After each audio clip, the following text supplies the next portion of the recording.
Ladies and gentlemen, the Suns on a 4-game winning streak. Let's give them a little golf clap. But you still want to know their record? While being on a 4-game winning streak, they improved their record to 8-24. 8-24 while being on a 4-game winning streak. Now, I don't want to criticize this team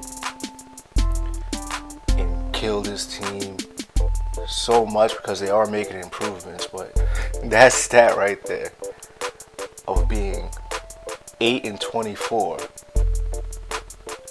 but being on a 4-game winning streak is just outrageous to me. I haven't seen a team that bad with that bad of a record probably since like the Bobcats. That's what I can remember of. But this team is a hot mess, even though they're, I guess you want to say, on the right track. This team just acquired Kelly Oubre, who had a good game in his son's debut. That's the Celtics. I didn't watch the game. I saw highlights. He played good. He had a dagger 3 in the fourth to help them win the game. But when you look at this team weaknesses and their strengths, or even like negatives and positives, they're getting good production out there, younger players. Devin Booker, you know he's going to be good. He's talented as all hell. He's always going to get you a bucket when you need it.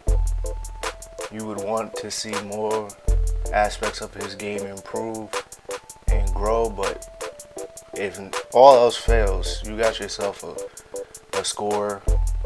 If he was in the East, you know he would be an all-star player, but you already know you're going to get out of Devin Booker. The first pick of the draft, DeAndre Ayton, giving you 16 and 10 a night.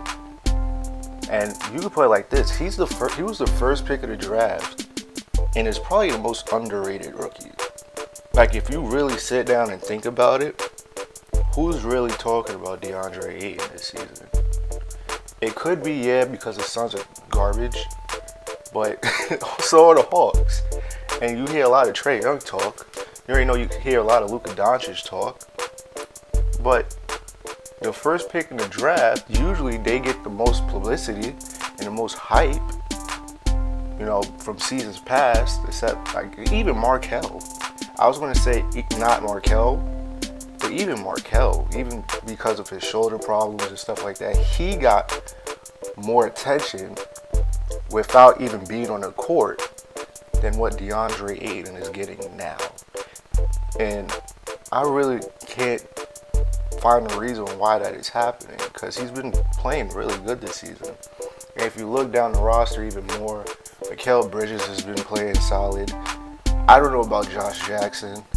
I never was really that much of a fan of his, even when he was a rookie. I think last season, But even when he first came to the Suns, I wasn't all that impressed. I heard people trying to compare him to Jimmy Butler before. I was like, what do you mean? And listen, I even heard people try to compare Mikal Bridges to Kawhi Leonard. I can't even talk, but I've heard comparisons like that.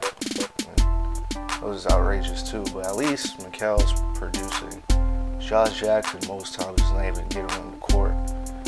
But besides that, the Suns is bottom 5 in the league on defense, bottom 5 in the league on offense. It's not like they're even trying to tank. They're just that bad. And I even thought I never thought this was gonna be in the playoffs, but I thought they could at least compete. I thought they would be where the Kings are right now. I never thought the Kings would just blossom into this entertaining, fun team that's finding this success. No, they're not in the playoffs right now, but they're showing steps of improvement. Where the Suns, where you thought they would be in that spot, they've taken a step back. And I thought with a year of Devin Booker getting better, adding Ayton, adding Trevor Ariza when they had him, when he was still on the roster, and adding pieces like that will make you somewhat decent, but this team is just not clicking. They're clicking now for this short stretch, but I'm trying to look past this and look at the majority of the season, this early part of the season. This team has been awful. I want to see what they do with Kelly Oubre. I want to see if he's going to be a spark on this team. I actually thought they won the trade with Kelly Oubre and Trevor Ariza when they added Austin Rivers. I thought they would won that trade. But when they got rid of Austin Rivers, when you obviously need help scoring, why would you get rid of a scorer? That's all he could do, really. I don't want to say that. He's an okay defender. Austin Rivers he's an okay role player. But the Suns are not in a position to be buying out players like this. You need all the help that you can get. So when I originally found out about the deal of, the second deal of Trevor Ariza going to Washington and then bringing in Oubre and Rivers, I thought that the Wizards were bugging. I thought the Suns was going to win this trade, and I thought they won the trade completely. But they go buy out Austin Rivers. Austin Rivers could be on the butt end of jokes, but he's at least better than what you got now. What you got now?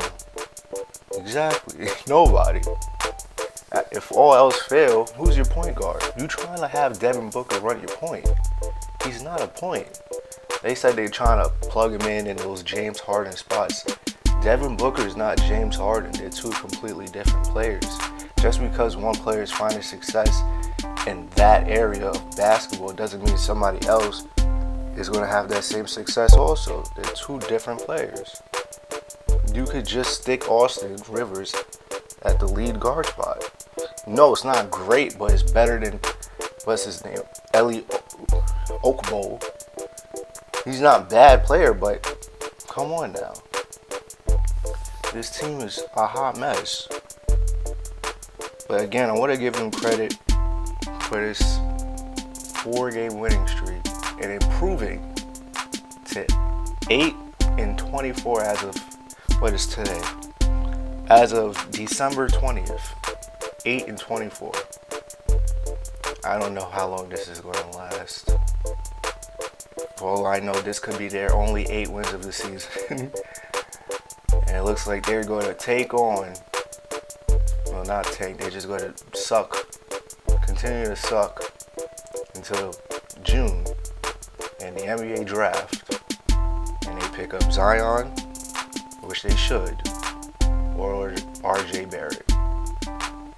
But that's all I have for today. The Suns suck, and I'm out.